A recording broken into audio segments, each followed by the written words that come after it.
Hi, I'm Yuvraj Gupta and I'm bringing this canary, the BMS validation workbench. Nowadays, a lot of time embedded software engineers spend on is to designing pattern management system and testing it and validating each and every component before even going to a real world scenario. Why is it important in nowadays to actually be able to do any stuff is because it's very expensive if something goes off. Second thing is it needs to be descriptive enough to follow a specific design pattern in order to build a specific circuit or battery system. Third, it is one of the most important part of any embedded project. So that's where a lot of people are spending a lot of time in from specifically designing it to a simulating environment. And this is a problem that hasn't been really solved, and I'm trying to solve it with the agentic platform. So what my agentic platform does is it tries to create a circuit diagram using SVG semantics and tries to actually authorize the IP pins, wires, layout, topology. It has safety rules in check, like thermal safety rules, OVP, UVP, OCP logic, always live, and it is like a schema driven application, so it always follows specific schemas and then go ahead. My agent actually has a lot of different varieties and thought processes over the period of time. So I can just ask my agent create me a 4P1S design system.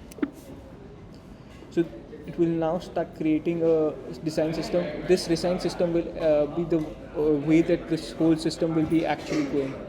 I have like this is a simple preview template, but it will create an original one in some time. What this is one of our previously run demo that I have run, and this is like a 12 SP actually added with a Inspur transducer powered with a MCU STM 34668. So how exactly this work is, if you can see my logs, I can actually ask Tigris wiki memory, which is like a layer graph of memory, of what exactly it is and how can I actually fix it and so on. The whole architecture around two things. One is wiki memory that has been possible with the help of Tigris data, and then the second one is the validation and revalidation that has been possible by Opsera. If you can see on my logs, it's like it's going through Tigris memory, extracting all the information it requires, and then actually applying it in our system. I can go on my storage memory of my knowledge database.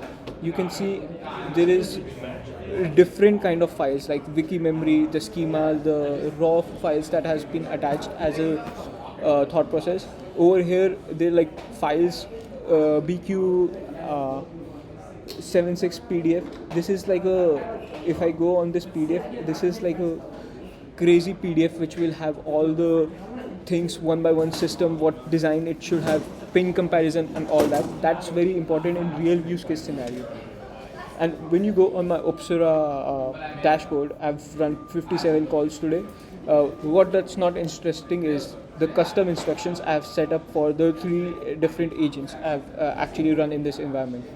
If I go on my like logs for showing me, this is like a 16 S4P overview, and if you can see this board is. I've tried to actually initialize security patterns for using Opsera, and this one actually gave me a security scan, and it would check all the different parameters and so on, if this actually is worth sending it and not. And at the last, this whole website is deployed on Render, which will give you a brief overview what exactly is happening. You see, this is what I just give the prompt as design me something. It went to Tigris to get some information, and then it started designing something. It's currently writing design code, and if we go on the this one, this is what it actually generated: a parallel bus pass 4P, which will have four different parameters of fan of batteries attached to a cooling fan with a contractor on load, and the BMS board is designed something like this. Thank you for watching this demo. I hope you like it.